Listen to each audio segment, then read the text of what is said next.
Ito ang Presidential Broadcast Service. Radyo Pilipinas. Radyo Publiko ng Bagong Pilipinas para sa Bagong Pilipino. Naghahatid ng mahahalagang balita at impormasyon na guugnay ng pamahalaan sa sambayanan. Tulay sa himpapawid ng serbisyo publiko. Radyo Pilipinas. Radyo Publiko. Ang boses ng Pangulo. Sa Iloilo, Radyo Pilipinas. 585 AM. Usapang Agrikultura.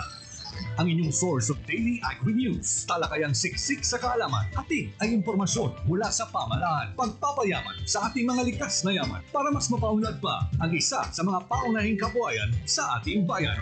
Usapang Agrikultura. Dito lang sa Radyo Pilipinas.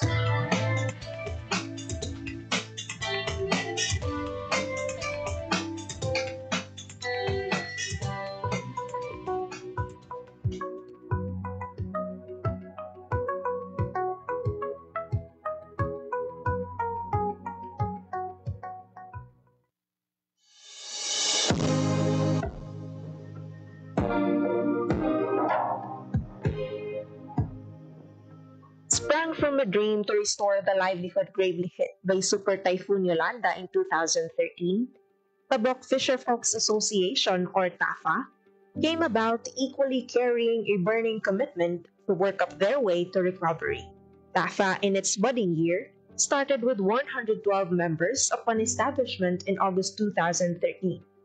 And almost a decade after putting up the People's Organization, to bring relief among the residents of Tabok, Libertad, Antique, this has grew into 130 members with 72 males and 58 females who have been walking hand in hand to improve their lives after braving catastrophe. As they tread their path of reviving fishing operations, the Philippine Rural Development Project of the Department of Agriculture, through the recommendation of the Provincial Local Government Unit, directed their rather headstrong aspirations into reality, approving them a 999,950 peso Lambaklad livelihood project, which was reinforced by the Regional Project Coordination Office 6 under IREP component. Ang project po namin ay tinatawag na Lambaklad Livelihood Project. Ito po ay isang uri ng panguhuli po ng isda na ginagamitan po ng nets and ropes. So ito po ay naka-assemble sa ilalim po ng dagat at ito po ay may mga sand o bags na pumipigil po sa nets para hindi po siya umakyat. Ito pong Lambaklad Livelihood Project po ay talagang environment-friendly gear po siya kasi ito po ay hindi nakaka-apekto sa kapaligiran. The system of fishing operates with one master fisherman or maestro, 3 rondas or watchers, and 20 busos or net pullers. The master fisherman would first assemble the busos upon signal of rondas through waving a flag queuing for another haul from the nets. Upon collection of the catch, the busos are then looking into their nets for damages and fixing them at once before they would hurl the nets for another pull-in, done 2 to 3 times per day. On the pursuit of reviving their daily source of income, the association observes a number of best practices, upholding their unifying goal to increase the income of the members by at least 59% annually, from 30,000 pesos to 47,834.11 centavos. Provide employment to at least 30 persons in the locality, and increase membership by 5% annually. On top of their initiatives are best practices. TAFA incorporated a weather monitoring mobile application, Windy, which helps them keep the weather in check for conditions that would possibly affect their operations, owing to the core of their association of restoring the livelihood devastated by typhoon. Members, particularly the fishermen crew, were trained and educated to make use of the technology at their advantage. It is being regularly monitored and cross-checked for accuracy and efficiency. Further, among the maintenance practices likewise observed were the monthly nets off, or the suspension of fishing operations, intended for net cleaning upon accumulation of moss, which lasts for a week and a total nets off lasting for a month. Ang lambaklad po ay nagsisimula po siya ng January to May. And then may total nets off po kami na tinatawag pag June to September. Kasi yung time po ng total nets off is habagat po siya dito sa place namin. So magre-resume po yung aming operation September up to May ulit.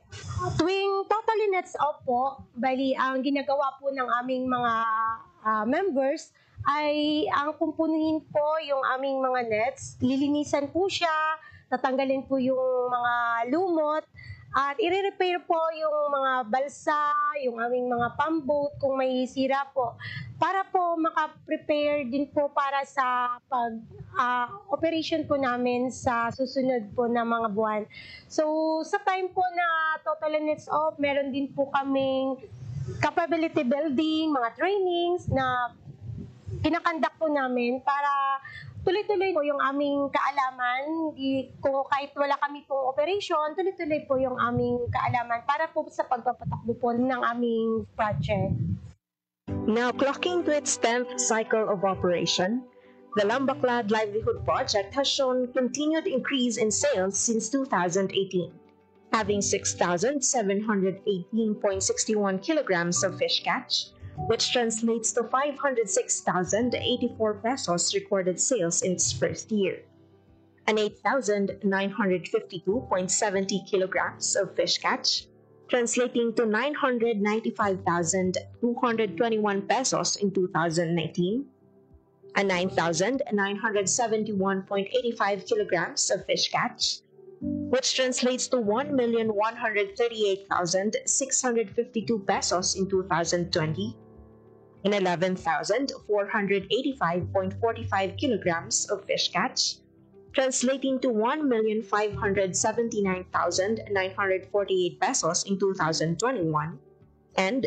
33,340.30 kilograms of fish catch, which translates to 4,380,256 pesos in 2022, respectively. Being an established organization, the profit-sharing scheme is being employed with the association, firstly compensating the rondas on duty for the day, with 10% from the gross sales, whereas a weekly 30% are utilized for the fisherman crew and the remaining 60% for the association share. With TAFA's civil society organization accreditation, various grants from the regular programs of the Department of Agriculture came their way and have been an additional income-generating activity among its members. Few of these are trading capital assistance amounting to 332,100 pesos under the DA Ahmad 6, various support to enterprises, supplementing the trading capital for fish buying and selling activity of TAFA last November 5, 2021. Total nets off po, wala po kaming Lambaclad operation, so wala po kaming income. Meron naman po kaming alternate sa isa naming project na tinatawag po na Talipapa. Ang TAFA Talipapa po ay binigay din po sa amin ng regular fund ng DA na ginamit po namin para sa pagbili po ng mga isda, gulay, manok, mga karne sa mga local farmers po namin dito sa aming barangay. Yung purpose po talaga niyan is para makatulong din po sa aming mga local farmers na mabili po ang kanilang mga produkto. Nakakatulong din po yung aming Talipapa project para po sa community po namin kasi medyo malayo po kasi yung place ng bayan po namin na pumunta pa sila doon para bumili po ng kanilang mga kailangan sa kanilang mga bahay. Dahil meron na po kaming Talipapa, usually dito po talaga bumibili, lalo na po yung mga members po namin. Tanatangkilik po talaga at ng mga kalapit po namin ng mga barangay. This is coupled with the enhanced Kadiwa ni Ani at Kita Financial Grant Assistance under Type B category or logistical support, amounting to 1 million pesos for the procurement of their own delivery truck to address the challenges in delivering their product to the market due to frequent lockdowns during pandemic. And in 2023, another enhanced Kadiwa grant amounting to 1,500,000 pesos for the procurement of equipment, Materials and labor for the expansion and operations of Lambaclad Enterprise is underway. With the expected expansion of the enterprise, it aims to employ another 20 fishermen and would open employment among the residents of Libertad Antique. Notably, as the association eyes for sustainable livelihood, they allocated 40% of their income as contingency fund, as maintenance of their fishing equipment, and as allocation for the planned expansion of the livelihood project.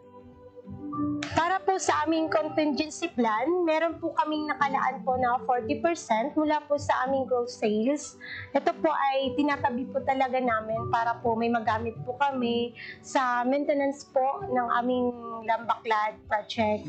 So ito rin po ay gagamitin po namin kung sakaling magkakaroon na po kami ng time na kami ng expansion para sa isa pong unit ng aming Lambaclad.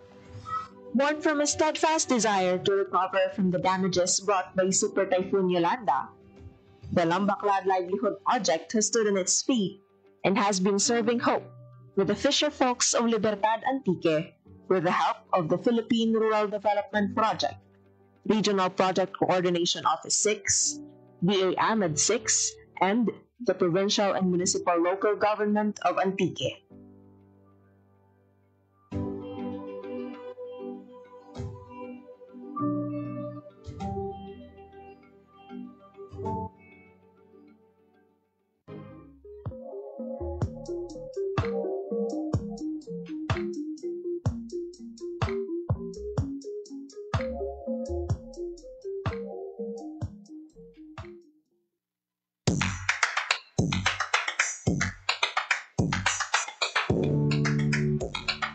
February 13, 2023, the Department of Agriculture Western Visayas, along with the Organic Agriculture Program and the Bureau of Agriculture and Fisheries Standards, awarded a certificate of accreditation to Aklan Provincial Organic Producers Association or APOPA as an organic certifying body in the province of Aklan.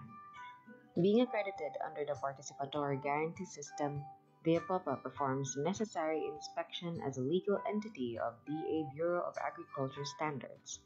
In behalf of the agency, APOPA's core group is responsible to verify that a product being sold or labeled is organic. Magandang umaga. Ako nga pala po si Angel Reyes III. Ako po ay farmer at ako ay ang may-ari po ng Granada Verde Farm na dito po sa Batanaclan. Maraming pumasok na mga oportunidad at mga benepisyo sa hindi lang sa akin pero sa mga kasamahan ko dahil nga sa aming pagpursige sa Participatory Guarantee System. Tumulong talaga na mabigyan kami ng financial assistance. Maliban rin po doon, maraming mga programa na idinaan po sa aming grupo. Mas nagkaroon kami ng lakas na loob na makapadiretso sa aming mga kliyente at sabihin na totoo po kaming organiko. Sa mga kasamahan ko ng mga magsasaka, totoo na mahirap talaga ang farming pero sa umpisa lang yan. Marami na po tayong mga teknolohiya at mga learning na pwedeng maibago natin ang mga lumang tradisyon ng pagsasaka. Pwede mong pagnegosyo ng farming. Lalo na sa organic na pamamaraan na kung saan maliit lang ang iyong ginagasto. Kailangan lang natin makapag-connect at makipag-communicate sa ating Department of Agriculture.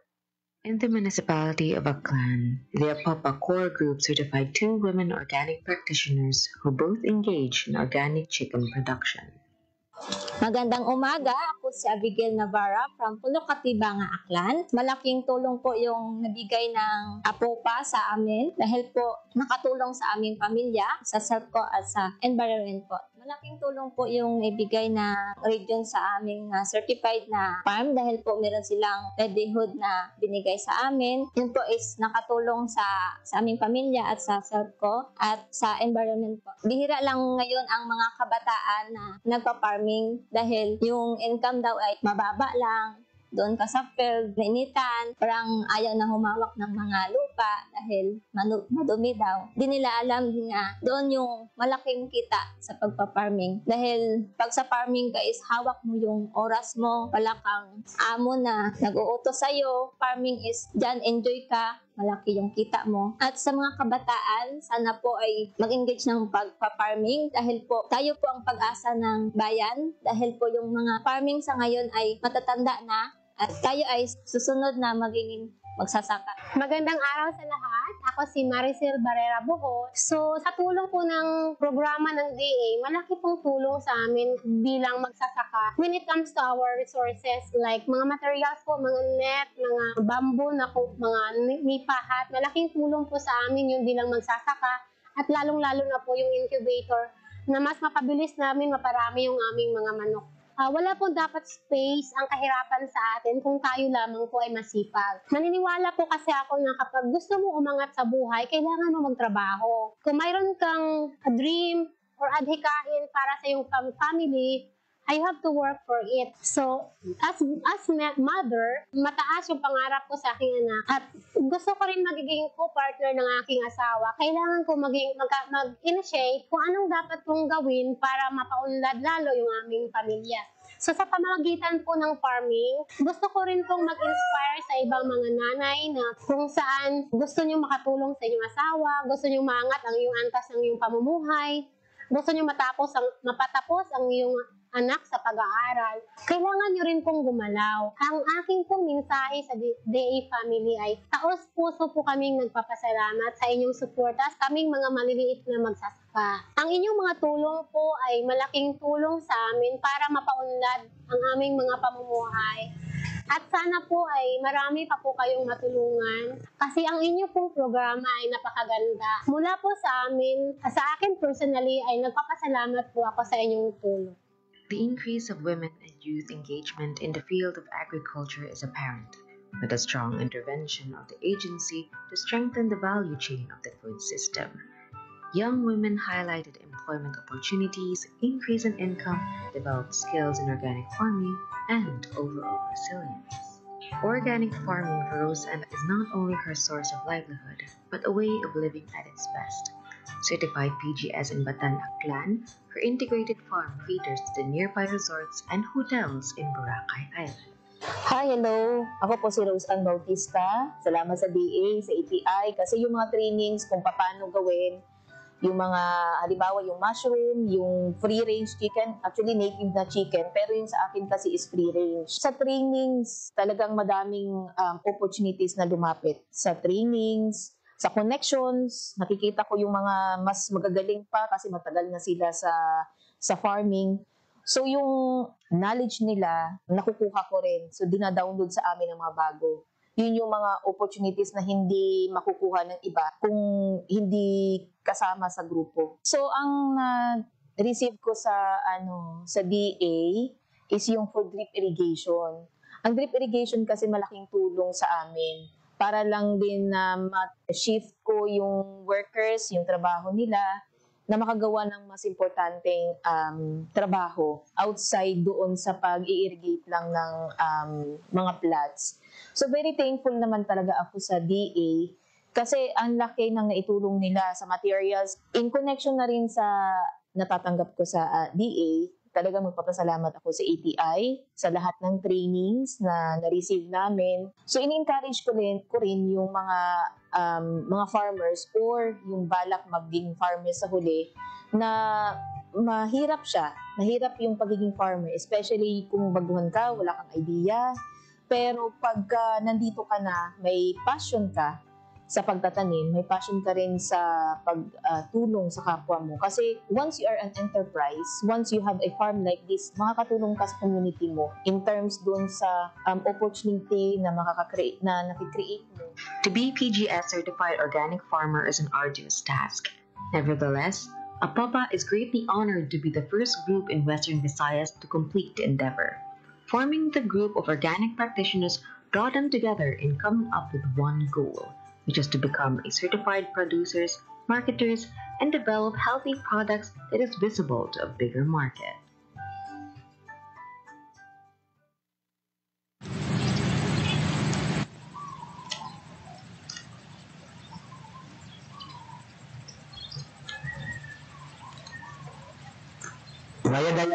Good morning. Ngayon nga sa akin mga suki, nagkalamati sa kanya programa, kada sa akin mga farmers, Good morning gid sa inyo. Ayan, narangid ka mo sa inyo tagsa-tagsa ka panimalay. Nagainom sa mainit-init nga kape, mainit-init nga taho o kon tsokolate. Good morning kay Sir Ricardo Rosendo Hintolia, Archel Encanto, kay Mark Buendia, subuman kay Richard Agodines kag Martin Posisyon. Salamat sa pagupod sa aton nga programa no kay Cesar Suidad no abala na to ma'am Karen si Sir Cesar ni adlaw gid no ano pamati sa aton nga programa ipay gid siya sa panahon naton last week ma'am Karen no sa aton nga programa. So ma'am Karen nga welcome ka sa aton nga programa sa imong opening message no sa bungaga. Sige, so may agad sa tanan, no? Ginatabi ako ng mga kaupdanan from the RISE program. So, and then sa atin nga mapisan, no? Gwapon. Yes, nga Sir Ryan Rasgo. As well as atin report officer, Sir Reyno, no? Sir Ian Calibara, Sir Elmer, and of course, ang pinakamatakuman sa RISE program, Ma'am Joey Guimaray, no? Yes, So, what mo na nga mga upudra nga sa mga provincial offices nga na-assign, no? Mayong agad sa inyo tanan. And of course, ang aton nga mga farmers, no? Nga padayon, no? Nga pang-arado na sugong sang ilang mga talamnan, no? May ara nga naga-prepare na sang ilang mga sabudan na, no? Nang mangin mangin bantay lang sa trend sa aton nga lakat sang panahon no. Actually wala sang forecast nga lawig sang init o kon dugay man nga ulan. So manami subong sang forecast ang aton nga tiempo. So balitan naton samtang manami pa ang lakat sang aton nga panyempo. Yes, thank you gid Ma'am Karen no. Good morning gali sa aton nga Regional Executive Director Dennis Arpia. Kagduhan naton ka maambong kawapisan nga Regional Technical Director Arlina Coelho and Director Maria Teresa Solis no sa aton Provincial Agriculturist no Dr. Eldefonso Dodong Toledo kag City Agriculturist no Sir Inigo Galing Galaw mayadayad gid nga gamam Karen recap pa kita sa aton nga na-discuss no ka nagbigat nga semana. Okay, sige no. So na-mention natin to, gin-explain natin no kung ano ang aton nga overview about the Masagana Rice Program no? As well as ang effects ang aton nga programa sa rice production. So una naton nga pamangkot Sir James no. So ano ang na-mention natin dito nga 3 Cs. Kag ang ikaduha nga pamangkot kung ano to ang apat ka strategy under the Masagana Rice Industry Development Program. Yes, i-comment lang no diri sa aton nga program ang sabat kompleto kila naman kumakawin no kompleto sabat no, sa aton nga mga farmers no para make sure naton na wala naton kung na intindihan nila kag na-internalize nila ang Masagana Rice Industry Development Program, Ma'am Karen. No? At the same time, padayon ang aton nga pagpangagda sa aton nga mga farmers. Sige ang pagulan-ulan subong, start, no? Damo na naka-start sang pagbungkag, pagland prep sa hilarag sa tagsa katalamnan, no? Istoryahan mo naton karon dugay-dugay, Ma'am Karen. At the same time, no, ang aton nga mga inbreed quality seeds, no, kag hybrid seeds no ara naman sa aton nga mga local government units kag ginapanumdom namon no upod sa rice program permi naton ginaliwat-liwat sa aton nga programa nga kinahanglan i-update kid naton ang aton nga registration sa RSBSA no Register System for Basic Sector in Agriculture no hindi kita magkalipat nga magbisita maghapit sa opisina sa Municipal Agriculture o kung mag-text, mag-hi, hello no, sa aton nga mga gwapahon kag gwapohon nga agricultural extension workers no, sa aton nga mga kabanwahanan. Although nga nagalibot-libot sila Ma'am Karen no, sa mga kabarangayan, mas maayo gid nga ma-connect naton kag ma-renew naton ang aton relasyon sa ila. Minsan paagi lang sa hi, hello sa text, amo ina ka importante ang ginatawag naton nga relasyon no, sa aton nga mga agricultural extensions no kung nambal ka din nila Ma'am Karen magsiling ka nga kadto ka sa barangay no you eat with the farmer no you go with the farmer no dapat amiguhon naton ang mangunguma para nga epektibo kita nga tagadala sa teknolohiya sa ilan. Kaya gina-encourage kit sa aton nga director nga kinanan climate resilient kag science-based technologies ang aton nga iga-impart no sa aton nga mga farmers no. Last week man na-discuss mo nato Ma'am Karen ano ang epekto sa Masagana Rice Industry. Masagana Rice Industry Development Program kag siyempre lipay kita no taas aton yield at the same time production no nagtaas kag ang adoption sang aton nga farm mechanization amat-amat na gid nga nagasink in bangod sang kakulangan sang labor force Ma'am Karen manual labor force nga mag-obra sa aton nga talamnan. Ano ay ang cause ni Ma'am Karen? Yes. Oh. Sa damo kita sa dapat hindi lang pag-mention. O kung baka pila kita sa coffee break. So damo sa cost no, hindi properly mo utilize sa mga farm equipment. So nakakulang kita sa labor force sa ulungan. It's because of course man siguro Sir James no atong trend sa technology no. So mas maayo nga i-maximize na po utilization paggamit sa aton nga mga farm machinery nakaposisyon naman na ara sa inyo kung available man na. Subong nga tuig 2025 Ma'am Karen no. Pila ang atong allocation sa Masagana Rice Industry Development Program? Okay, so this 2025 no, ang aton nga allocation is around 55,992 hectares ang na-cover no sa bilog nga Western Visayas. So ang breakdown sini may ara kita covered nga area of 1,500 hectares sa province of Aklan, 4,844 sa province of Antique, then 10,003 hectares sa province of Capiz, 782 hectares sa province of Guimaras, 27 hectares, 863 sa province of Iloilo, and 10,000 hectares sa province ng Negros Occidental, no? So included pagyapon no ang probinsya sa Negros Occidental for this year 2025 no. Please take note no kay ang budget gyapon sa Negros Island region katunga ari man gyapon no diri sa aton DA Western Visayas. That's why included man gyapon sa aton nga target kag allocation no ang probinsya sang Negros Occidental. Ano may pinakadako nga allocation Ma'am Karen? Okay, so as to current na allocation naton, so we have mentioned kanina ang province of Iloilo which covers 27,863 hectares. So with that number of hectares Ma'am Karen, ano ang aton yung mga interventions sang MRIDP there? Okay, so ang package of intervention nato no or subsidy under the MRIDP is ang aton nga 15 kilograms nga hybrid seeds that is per hectare no. 15 kilograms per hectare kaupod ang isa ka sakong urea 50 kilograms per bag. Isa ka sakong urea, isa ka sakong muriate of potash no. And then may araman kita partner diri nga biofertilizer and soil ameliorant. So as well as may mga package of trainings kita para sa aton nga mga farmer leaders, then capacity enhancement sa aton nga mga na-assign nga mga agricultural extension workers nga na-assign sa aton nga Masagana Rice program. For the inbred seeds, pila ka bags ang aton allocations Ma'am Karen? So same as through ang allocation sa inbreed no, ang allocation naton nga at 40 kilograms per hectare. Per hectare. So take note no sa aton nga mga listeners, no, sa aton nga mga viewers no. For the hybrid seeds, 15 kilos no. 15 kilos ang aton allocation per hectare no.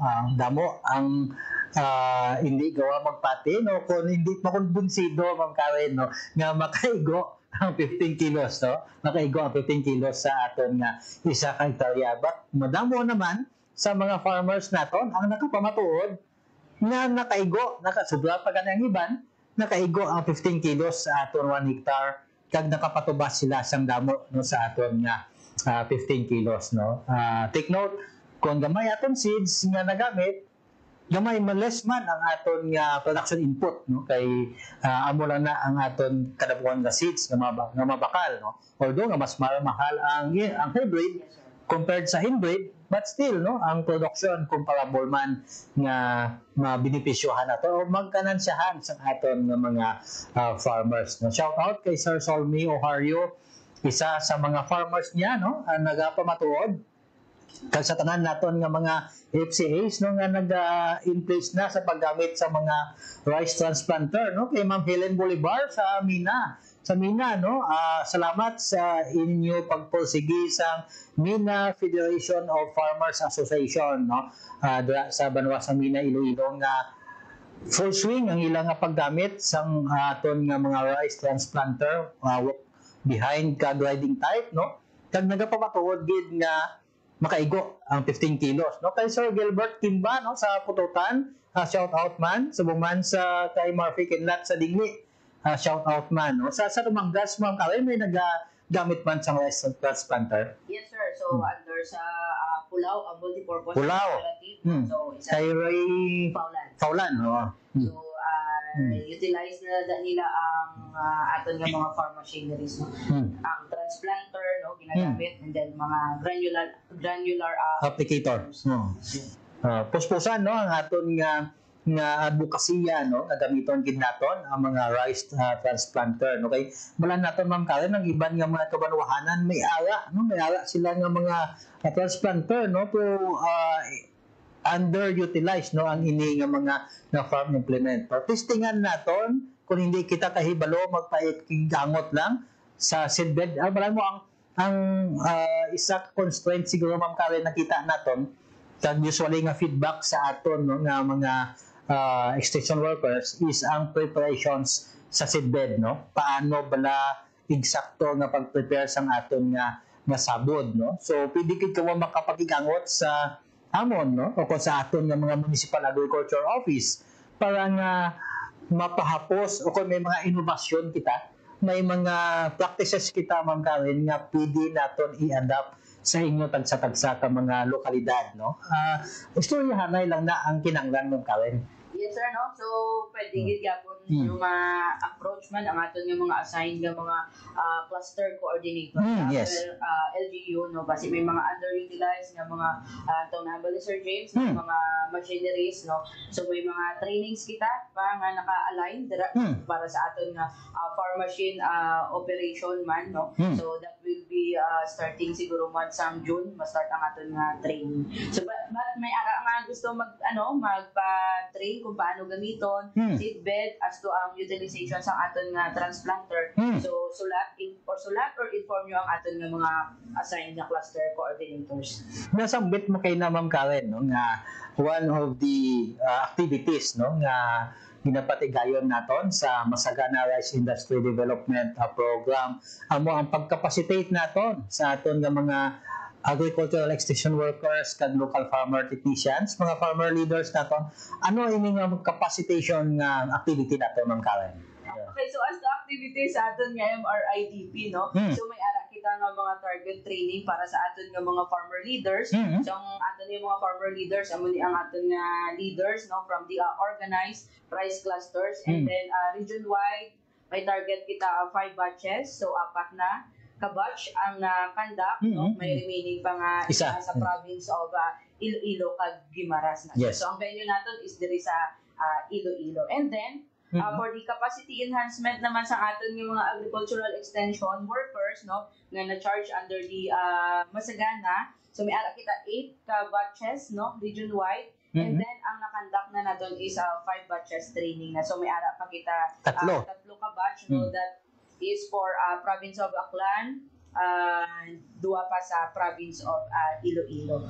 So ang mga topic nga gin-covered naton today no sa aton nga training of trainers no is ang aton nga overview sang Masagana Rice Industry Development Program para nga further nga maintindihan nila kung nahanungod sa ano ang aton nga programa. Then ang introduction no naton sa aton nga morphology sa aton nga rice and then ang growth stages as well as naghatag kita sang slots no para sa orientation no on the seedling preparation. Then ang aton nga mga private companies in-invite man naton to talk no about their product halin sa seeds as to orientation kung paano gamiton ang biofertilizer kag ang mga soil ameliorant. So we equip man naton ang aton nga mga farmer leaders with regards to pest and diseases, no, major rice pest and diseases, paano ni siya kilalahon kag paano ni siya taknaon, as well as introduce man naton ang mga biological control agents, no, through sa aton nga RCPC nga mga staff nga nag-upod sa aton. Kag importante gid sa tanan Ma'am Karen, no, tutulungan natin sila, no, paano sila magsulat ng love letter. Yes, love letter, no, letter of intent, communication letters, presentation skills, no? Yes, sir. So, included na siya, no, sa aton nga 5-day training sa TOT. And of course, ang aton nga taga-soils, no, laboratory, no, i-include man natin ang topic on the nutrient management, no? So, in-invite man natin ang taga-soils lab, no, para nga mag-introduce sa STK, no, para magbuwa sang soil sample. Importante gina nga subong nga team po Ma'am Karen nga naka-establish na kita sa aton nga first cropping season. I understand may mga farmers kita nga nakapa-analyze, no, sang ilang duta, no, sa aton nga soils laboratory, no. We hope, no, nga ginpadasig man sa aton nga mga kaupod, no, ang pag-release sa result para nga eksakto na ang mabakal nga abono sa aton nga mga farmers nga iga-apply sa subong nga first cropping season, no. Shout out kay Ma'am Bibilo Magdaog, no, kay Ma'am Eileen May Andrada, kay Ma'am Rose ano ang apelido ni Ma'am Rose, nalipat ko. Basta, kay Ronilo Kapitania, no? Congratulations, Ronilo Kapitania. Sana mo kami hagadon magpangapi sa coffee break man, si Ronilo. Salamat, no, sa pag-upod sa aton nga program. Mabulan ko, Ma'am Karen, last week na-mention ko, may nag-inted na, no, na mag-supply sang rice coffee, no, sa coffee break, no? Sa aton nga nag-intent, no, sa isa ka farmer associations nato, no, i-refine mo gamay, no, ang aton nga packaging sa aton nga rice coffee, no, para nga ma-presentable siya kag kunan man namin may damil ang aton nga rice coffee, no, kung i-serve na naton, itupad naton sa mga latte, mga ano pa kanil iban nga ice coffee, mapilian, no, ang aton nga rice coffee, Ma'am Karen. Shout out, no, kay amigo naton kay sa Beltac Bihog na aton nga Municipal Agriculture Fernandez, kay salamat sa pag-upod sa aton nga programa kadalagan sa agrikultura sa mga membro sang Batad Green Farmers Association kag Pulacan Farm dira sa Pasig City, kay Ireneo Pagal, no. Salamat sa pag-upod sa aton nga programa. Kay Ireneo Sampani daw wala nako kakaon sang tamis nga Ma'am Karen. Nabi ang tamis ipares sa kape sa coffee break. Kaya kaon ka ba sang tamis? Ang daw gabi bla. Pumalasayo na yung tamis, ha. Ang tamis nga lang niya. Tamis lang nga lang niya, pero ang amo na doon niya wala sing lasa. Ano na pa kaya kung cellphone gawin, no? So, padayon kita na sa aton nga programa kadalagan sa agrikultura sa Kabisayan na Katundan, no. Importante ang pagcapacitate naton, no, sa aton nga mga local farmer technicians kag farmer leaders, Ma'am Karen, no. So with this kung makompleto na naton, no, ang aton nga mga target nga trainings, no, kag capacity enhancement sa siningang group sa aton nga mga farmers, may target man sila, Ma'am Karen, nga i-cascade ini o kung ipaalinton ini sa ilang nga mga farmer members. Yes, Sir James, no? So, ako ginang aton nga pinaka after some training, muna ang pinaka main goal nato, no, nga ang gin-train naton nga mga farmer leaders, no, are obliged, no, nga i-cascade ang whatever nga learnings nga natun-an nila sa parehas man nila nga mga farmers nga uhaw sa mga knowledge, no. Nagipalapot dito sa iban ang amo na ang ginagamit, proper na paggamit, example sa aton nga mga biofertilizer, soil ameliorants, paano huluman ang binhi, no, sa aton nga mga hybrid rice varieties.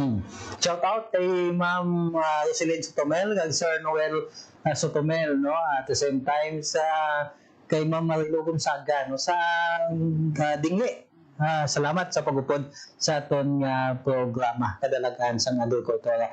Ang target production ng yield naton mga Karen for 2025 na-discuss naton.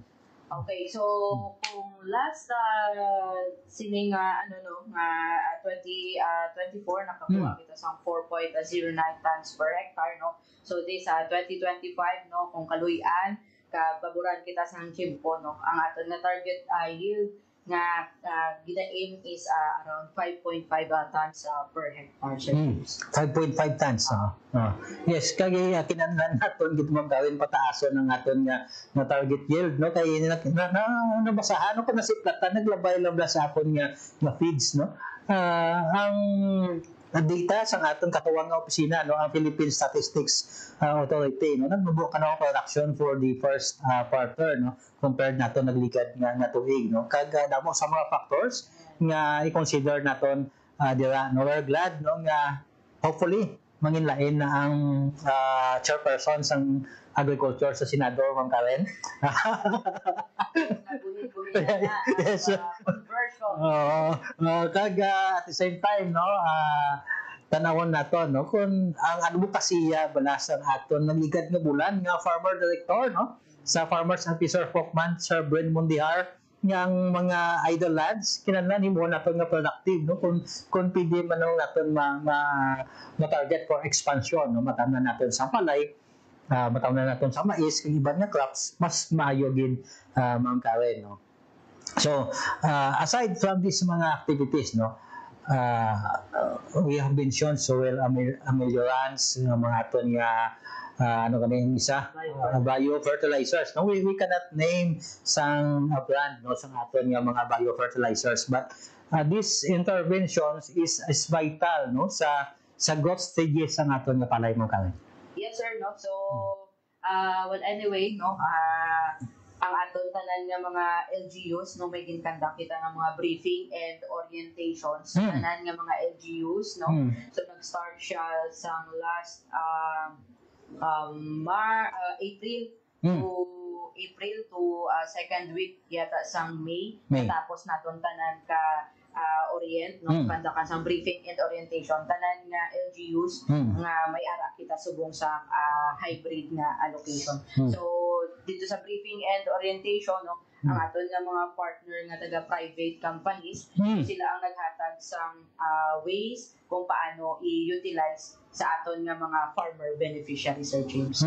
Shout out, no, sa mga private partners naton. Mablahan naton gasunod kamo sa aton nga programa, Ma'am Karen. We will be monitoring sa aton nga mga farm demos, no, na demonstration farms naton, and ang pag-monitor naton all stages, no. We hope ma-feedbackan nyo kami para nga makatuan namon kag we can take, no, sa aton nga mga social media nga mga reels, no, o kung photo captions, no, para nga ma-encourage pagid naton ang iban nga mga farmers to go into hybridized farming, no. So please coordinate, no, sa aton nga opisina. Ma'am Karen, kinakulabos na kita sa aton tinion, no, subong pagbanglagan naton, subong banahan ko, Ma'am Karen, damo kapatani i-discuss, no. We'll be having you sa masunod naton nga mga episodes to discuss further, no, sang in detail kung ano gid bala ang naundan sa Masagana Rice Industry Development Program. Ang imong mensahe, Ma'am Karen, sa buong adlaw sa aton nga programa. Okay, sige, no. So sa aton nga mga tigpalamati, no, especially sa aton dira nga mga farmers nga bugtaw na, no, pag in tune gid sa. So to hambali, sir, nga proper communication lang, no. Yes, kung may mga problema, no, with regards to germination sa aton nga mga hybrid rice seeds, no. So makig-angot, no, sa aton nga local government unit, or pwede nyo direkta makontak ang aton nga mga cluster coordinators para nga properly ma-document, no, ma-validate naton ang sitwasyon dira sa area. So pwede man nga na ang aton nga mga partner from the private companies, no, inform nyo sila para nga at least kabalungan sila sa sitwasyon dira sa ilang nga mga produkto, no. Yes, Ma'am Karen, no, kag sa aton nga mga bantay peste brigade, no, kung may ma-monitor kamo nga infestation sa inyong area of responsibility, no, please coordinate kila yon sa Regional Crop Protection Center, no, kay Ma'am Che Tyson, no, para nga ma-actionan naton kag makantuhan ang area. No, wala na kita sing panahon sa itong programa kaupod kay Ma'am Karen May Hipolito, no, kag sa ngalan sa ato Regional Executive Director Dines Arpia, kag duha naton ka maambong kag mapisan nga Regional Technical Director Sarlina Coelho and Director Maria Teresa Solis. Ako inyo kasubong na mangunguma, James Ugatis, nagatamyaw sa inyo. Good morning, mayong aga, mayadayag nga aga sa inyo nga tanan. Raising livestock is a demanding but rewarding way of life. From the quiet hours of dawn to the bustling activity of the market, every step requires dedication and skill.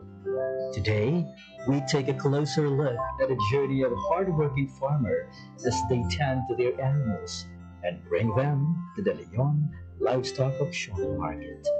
As early as 12 a.m., Manong Edwin wakes up and ready to begin his day. He carefully prepares his livestock for transport, ensuring they are in the best condition for the auction market. By 1 a.m., he and his team pull their stocks, making their way to the Livestock Auction Market, or LOM.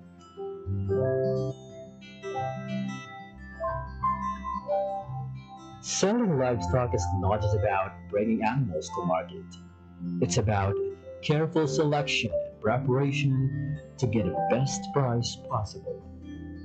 Sellers and buyers start arriving, eager to engage in the bustling trade.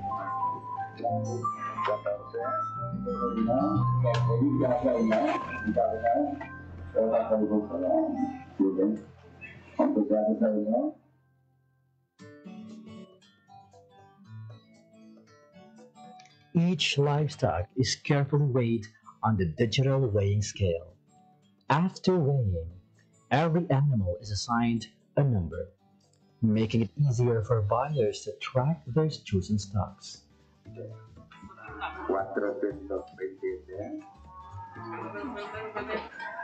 Pag-abot isang baboy, before siya ikiluhon, gina-check anay ang iyang barangay certification.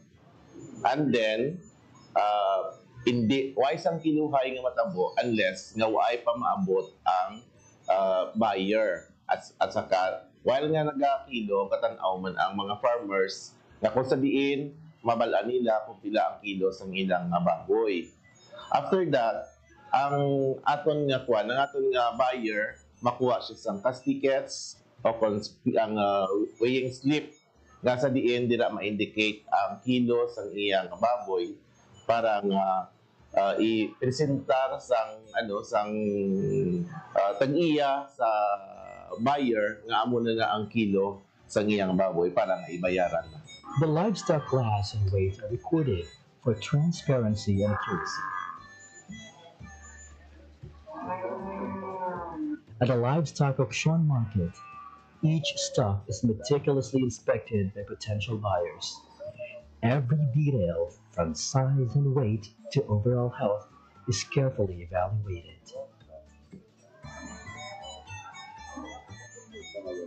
As the bidding process unfolds, buyers compete for the best livestock. In the end, the highest bidder secures the stock, ensuring a fair and competitive marketplace. Ang advantage kid ma'am kay man sang before ang mga baboy yawan kami ka pangita kang amon nga kung sinoong mabakal usually ga sa tinda lang ang dalaganan ka mo gadlagan ang tagiya sa market and then ipa sa manog iyaw. Unlike subong kung may auction market may mga buyer kita halin sa sagwa sa mga city pag sa ibang pang lugar nga nagakadto diri. So hapos lang gid ang pagbaligya sang baboy ka mga tao diri sa Leon, usually mga member. Ang LEPA kagang mga member ya nagapasalamat gid sa LOM kay man naging matawhay, naging mahapos amon kung paano namon ibaligya ang amon mga baboy kagang presyo hindi kami mapirdi kang presyo sa pagbaligya ka baboy. Kay man sa una ang baligyan ay pamata lang, tapos kisa hindi pa sigurado ang kung pila kiloya. So, kung sumahon mo kisa sa may kapital mo nga isa birthday ka pa. Unlike may loan, makakita ka mga buyer nga alin sa gwa, kag hindi masyado mag-stagnant amon baboy dire sa Leon. Kay siyempre may mga buyer kita kay kung ang tinda lang hindi man kasarang itong kay sa pagkadamo ka agresya dire sa Leon. A long-standing tradition of livestock trading thrives in Leon, Iloilo.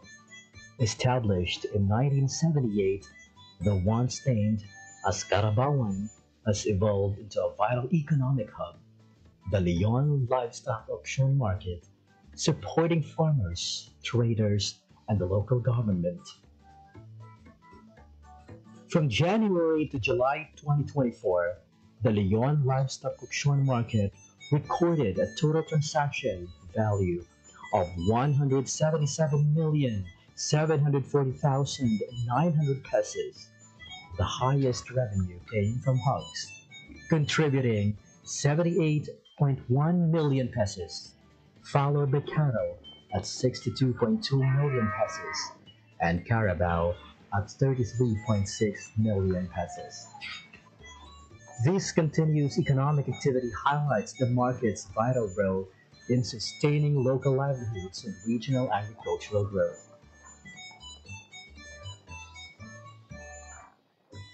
Just to give you the idea, Leon before, we have challenges now facing in the management of our livestock auction market. Well, one of those is the limited facilities that includes the shed, and then the problem on drainage, and then the manual weighing, of course. Before, we've been doing that.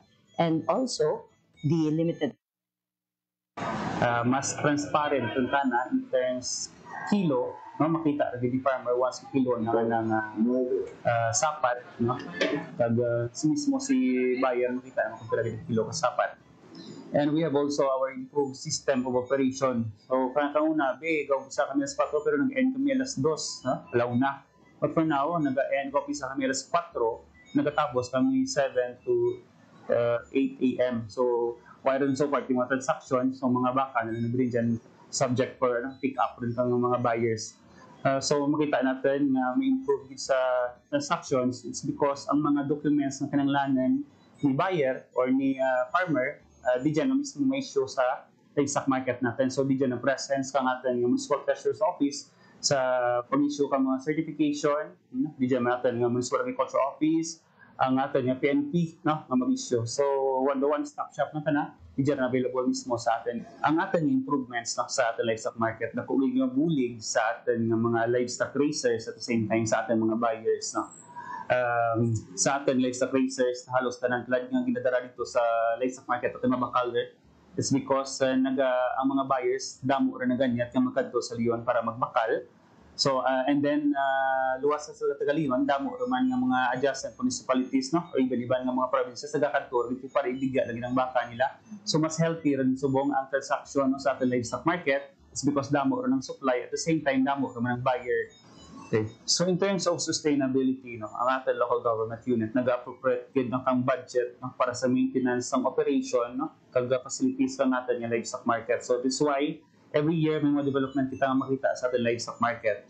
And nag-focus man si ang ating mayor sa mga personnel kung saan diin nag-provide the batang intelligent no, plantilla na mag-operate, no, o mag-handle kang ating livestock market. So we have 5 personnels, no, nga na-assign diyan and under the sa management, no, kang Municipal Agriculture Office. Yearly, nakakanda kami kang assessment, no, together kang tanang stakeholders, nakakanda kami meetings, no, paghinunanan with our traders, with our buyers, with our livestock racers, so kung paano mag-improve, no, ang sistema kag management kang ating livestock market. With over 8.7 million pesos in funding from both the Department of Agriculture and local government unit, the Leon LOM now offers organized trading, enhanced security, and modern facilities that ensure fair and efficient transactions. Leon is really playing a pivotal role when it comes to the livestock industry. So they already established their their role as or one of the most important trading centers. So hindi lang yung municipality or ang nag-trade dira. So neighboring municipalities are coming there because isa sa mga advantage natin as what I've mentioned is yung transparency when it comes to the weighing sa ating mga livestock na pinapasok sa ating auction markets. The Leon Livestock Auction Market is where farmers and buyers meet to ensure fair trade and sustainable livestock production.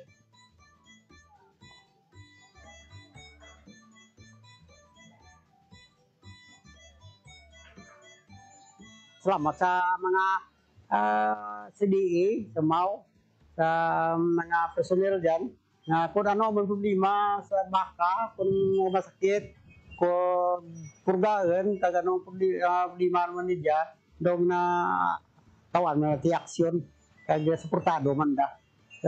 Kung mga problema, ang amo niya kani nga, dapat tiya nga man nga, isa pa mirma naman, agto po yung sisipyo para sa pulis. Pitlaga may pulis ni kantor niya naman kay para biyay for the shipment available. So para okay, may problema man naman diyang baka ang tao sige man gapon nga balik ka. As the Leon Livestock Auction Market continues to grow, it remains a pillar of economic resilience and agricultural progress in Iloilo. Through collaboration, modernization, and the commitment to sustainable farming, it serves as an inspiring model for other communities in the country. Hatid ay balita, impormasyon at sari-saring kaalaman tungkol sa sektor ng agrikultura sa ating bayan. Usapang Agrikultura kasama ang Department of Agriculture. Alamin ang mga hakbang ng administrasyon para mas mapaunlad pa ang iba't ibang industriyang agrikultural at pakinggan ang mga proyektong handog sa mamamayan upang mapalago ang kanilang mga kabuhayan. Usapang Agrikultura, Lunes hanggang Biyernes, alas 5 ng umaga, dito lang sa Radyo Pilipinas. Ang inyong tulay sa himpapawid ng serbisyo publiko, ang Presidential Broadcast Service, Radyo Pilipinas, Radyo Publiko. Radyo Pilipinas. Radyo Publiko. Kinilala ng pang-international at prestigyosong Asia Pacific Broadcasting Plus Awards 2025 para sa kategorya ng Government Streaming. Ito ay dahil sa epektibo nitong pagsasanib ng mga tradisyonal na media tulad ng telebisyon, radyo at print para masabayan ang mabilis na pag-inog ng mundo ng digital at social media tungo sa mas epektibong paghahatid ng mahahalaga at napapanahong mga impormasyon sa mamamayang Pilipino. Kinilala rin ang Radyo Pilipinas dahil sa patuloy na pag-akyat ng rating. Ngayon ay matatag sa pang-4 na pwesto sa Mega Manila ayon sa pinakauling Nielsen Radio Audience Measurement Survey. At sa social media, nakamit ang mahigit 2,000% pagtaas ng bilang ng mga sumusubaybay sa Radyo Pilipinas page sa unang bahagi ng 2025. Patunay ito na ang inyong Radyo Pilipinas Radyo Publiko ay tunay na kaagapay ng inyong pamahalaan sa paghahatid ng serbisyo sa mga mamamayang Pilipino. Mula sa aming lahat, sa ngalan ng inyong pamunuan at mga kawani ng Presidential Broadcast Service, kasama ang inyong mga himpilan ng Radyo Pilipinas sa buong kapuluan. Maraming salamat po sa inyong lahat, sa inyong pagtangkilik at pagkilala. Radyo Pilipinas. Radyo Publiko. Radyo Pilipinas. Radyo Publiko. Radyo Pilipinas.